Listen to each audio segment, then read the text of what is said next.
दोस्तों, दुनिया में हर इंसान अपनी मौत से भागना चाहता है, लेकिन मौत खुद आकर आपको चेतावनी दे, आपको नोटिफिकेशन दे कि मैं तुम्हारे पास आ रही, तो उस केस में आप क्या करोगे। दोस्तों, आपने ब्लू व्हेल गेम के बारे में तो सुना ही होगा, जो लोगों को अपने ओर आकर्षित करता था और उनको छोटे छोटे टारगेट देते हुए ऐसे मिशन पे ले जाती थी जो उनके मौत का कारण बन जाता था। तो आज की कहानी उसी पर बेस्ड है। वीडियो को लास्ट तक देखते रहिए। अगर आप कमज़ोर दिल वाले हैं तो इस वीडियो को अभी स्किप कर दीजिए, क्योंकि इससे ज़्यादा क्रीपी आपने वीडियो अभी तक नहीं देखा होगा। नमस्कार दोस्तों, मेरा नाम है राहुल और आप देख रहे हैं मिस्ट्रोलॉजी। सोचो, आपका फ़ोन अचानक से वाइब्रेट हो और उसमें एक नोटिफिकेशन आए और आपके मोबाइल में ऑटोमेटिकली एक ऐसा ऐप इंस्टॉल हो जाए जिसके बारे में आपने कभी सुना भी ना हो, देखा भी ना हो और वो आपने कभी इंस्टॉल भी ना किया हो। अगर ये वीडियो आप रात में देख रहे हैं तो इस वीडियो को अभी स्किप कर दो, क्योंकि शायद ये वीडियो देखने के बाद आप अपना मोबाइल वाइब्रेट करके ना सो पाएँ। कुलदीप 27 साल का सॉफ्टवेयर इंजीनियर, दिन में कोडिंग, रात में गेमिंग। उसकी लाइफ बहुत ही अच्छी चल रही थी। एक दिन ऑफिस से आने के बाद उसने अपना मोबाइल अनलॉक किया। उसके मोबाइल में एक एप्लीकेशन था। कुलदीप हैरान रह गया, ये ऐप उसने कब इंस्टॉल किया। वो ऐप देखकर वो पहले तो चकित रह गया। जैसे उसने उस ऐप को हटाने की कोशिश की, फ़ोन फ्रीज हो गया। उसने उसको रिस्टार्ट किया। रिस्टार्ट करने के बाद जैसे ही फ़ोन फिर से ऑन हुआ, वो एप्लीकेशन उसके जस्ट सामने फिर से थी। उस ऐप का जो आइकन था वो ब्लैक कलर का था और बीच में एक टाइमर चल रहा था जिसमें 7 डेज का टाइमर दिया हुआ था।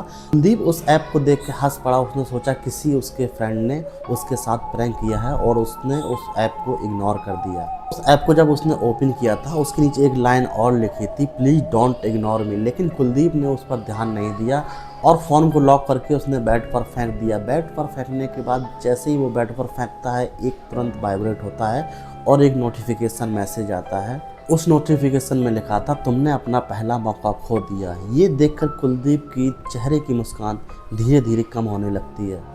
अभी जब रात को कुलदीप आराम से सो रहा होता हो, उसकी नींद अचानक से सुबह 3:03 पर खुल जाती है और वो देखता है उसका मोबाइल अपने आप अनलॉक हो चुका था। ऐप में टाइमर चल रहा था जो 7 डेज का टाइमर दिया गया था और उसमें एक मैसेज लिखा था, सुबह 9:15 बजे किसी एक व्यक्ति की मौत हो जाएगी। ये सब देख के वो इतना डर जाता है और वो सोचता है कि प्रैंक किया तो किया किसने है, वो भी इतना डरावना प्रैंक। वो गुस्से से मोबाइल को फिर से लॉक कर देता है और अपने साइड में फेंक देता है। सुबह कुलदीप जब अपने ऑफिस जाता है तो वहाँ पर उसका दोस्त आनंद मिलता है और वो बोलता है, क्या हुआ भाई, आज बड़ा टेंशन में लग रहे हो। ये सुन के कुलदीप बस मुस्कुरा देता है और उसकी बात को वहीं पर ख़त्म कर देता है। और जो सुबह वो 3:03 पर जो मैसेज देखता है, उसमें वही लिखा रहता है कि सुबह 9:15 पर किसी एक व्यक्ति की मौत हो जाएगी। तो अभी समय हो रहा होता है 9:14 और कुलदीप को जो वो मैसेज आया था उसमें लिखा था 9:15 पर किसी एक व्यक्ति की मौत हो जाएगी। कुलदीप उस मैसेज को लेकर परेशान था और वो बार बार अपनी घड़ी की तरफ देख रहा था। समय हुआ था 9:14। जैसे एक एक सेकंड आगे बढ़ता है, वैसे ही कुलदीप की धड़कनें भी तेज होती जा रही थी। ये अपने टाइम के हिसाब से चल रही थी। 1 सेकंड, 2 सेकंड, 3 सेकंड, 4 सेकंड और जैसे ही 59 सेकंड होता है, अचानक से धड़ाम से एक जोर की आवाज़ आती है। उस आवाज़ को सुनकर कुलदीप के कलीग्स भागते हुए रोड की तरफ जाते हैं तो पीछे कुलदीप भी जाता है और देखता है रोड पर बहुत सारी भीड़ लगी थी और भीड़ के बीचों बीच पड़ी हुई थी एक लाश। धीरे धीरे आगे बढ़ के लोगों को बीच जाता है और जैसे ही लोगों को साइड करते हुए अंदर जाता है तो उस लाश का जब चेहरा देखता है तो उसके अचानक से होश उड़ जाते हैं, क्योंकि वो लाश किसी और की नहीं थी, वो कुलदीप के दोस्त आनंद की थी। बिल्कुल उसी वक्त कुलदीप का मोबाइल वाइब्रेट होता है और एक नोटिफिकेशन आता है और उस नोटिफिकेशन में लिखा था, प्रोडक्शन सक्सेसफुल। कुलदीप के हाथ कांपने लगते हैं। वो उस ऐप हटाने की बार बार कोशिश करता है, लेकिन वो ऐप नहीं हटता है और नीचे फिर से एक नोटिफिकेशन आता है, उसमें लिखा रहता है कि अब बहुत देर हो चुकी है।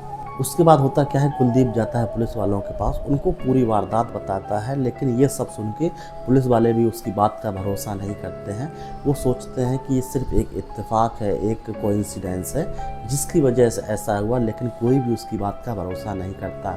लेकिन ये सुन के कुलदीप भी सोचता है शायद ऐसा हो सकता है। वो भी अपने आप को समझाने की कोशिश करने लगता है और अपने घर पे जाके सो जाता है। लेकिन ठीक सुबह फिर 3:03 पर उसका मोबाइल वाइब्रेट होता है और कुलदीप जैसे ही उस ऐप को फिर से ओपन करता है, ऊपर टाइमर चलता रहता है, 5 days 23 hours काउंटडाउन कंटिन्यू कम होता जा रहा है और उसके जस्ट नीचे एक मैसेज लिखा रहता है। मैं उस मैसेज में लिखा था अगला नंबर तुम्हारे घर का है। ये सब सुनकर कुलदीप इतना घबरा जाता है, इतना सहम जाता है कि वो डर की वजह से कुछ भी उसकी आवाज़ नहीं निकलती। कुलदीप अच्छी तरीके से समझ चुका था कि ये कोई ऐप नहीं, ये एक ऐसा काउंटडाउन है जिससे कोई भाग नहीं सकता। ये वीडियो आपको अच्छा लगा तो वीडियो को लाइक करना, चैनल को सब्सक्राइब करना और इसका अगर आपको नेक्स्ट पार्ट देखना है तो कमेंट में ज़रूर बताएं, आपके लिए नेक्स्ट पार्ट भी आ जाएगा। मिलते हैं नेक्स्ट वीडियो में। जय हिंद, जय भारत।